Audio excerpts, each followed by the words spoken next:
Kevin, considering the rivalry that grew out of that situation, and obviously as you lead into this title fight, do you have any regrets about any of the things that kind of played out the way they did, or do you feel like, it all kind of led you to this point? It all led up to this big fight.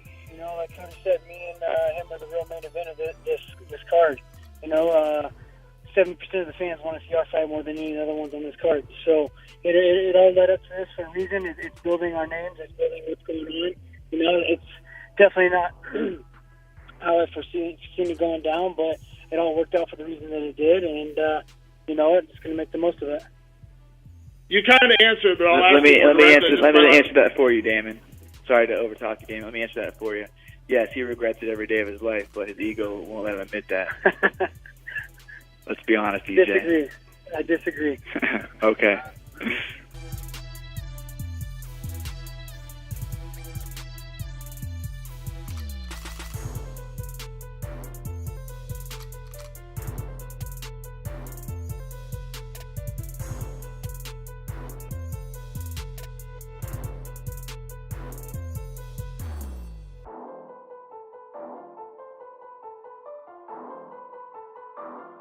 Sometimes these guys are like, I'm the best so-and-so in the world. You're like, man, it's like, come on, please. But there was something when Conor McGregor says it, you're like, I don't know, maybe he's onto something. I feel the same spidey tingle with Darren Till, right? Yeah. Dude, is he the next big thing at welterweight, which, by the way, is an incredible division right now?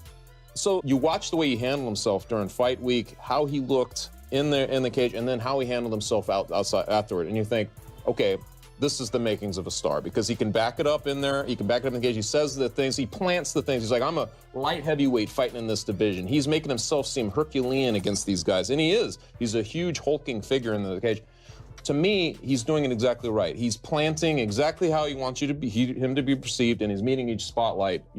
As bright as the spotlight will get. That seems to be how he wants to grow into it.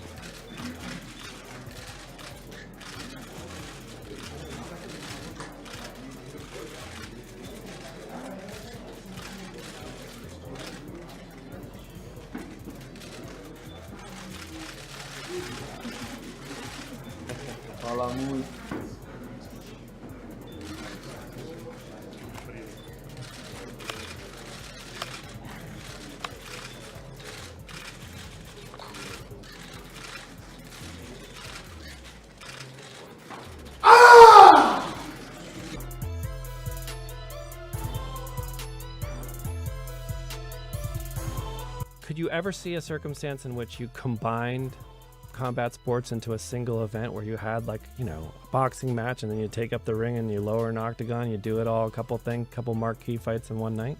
No, but I could see bringing boxing under our umbrella and trying to see what we could do with that. Right. I could see doing that.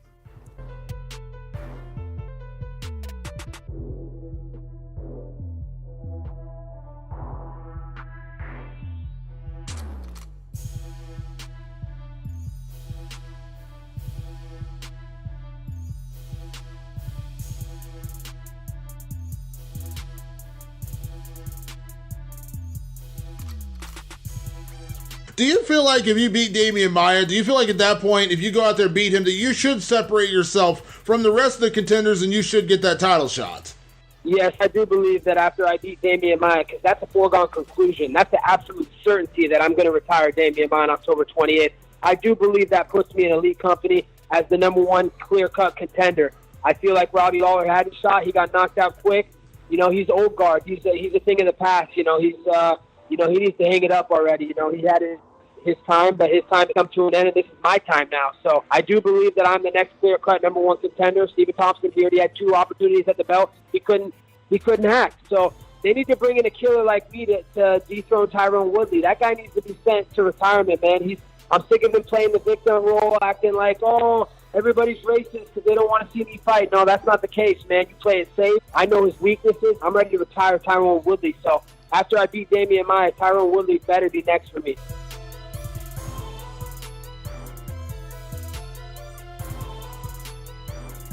Why should he retire? He created a marvelous scam with this whole thing. You know, he allowed Conor to, quote, win 3 rounds so that the whole global MMA wish community could have something to latch on to. I think there's a decent chance there are enough suckers out there. Floyd could maybe make another $150 million. Why not? You think he threw those first rounds? Oh, yeah. Obviously.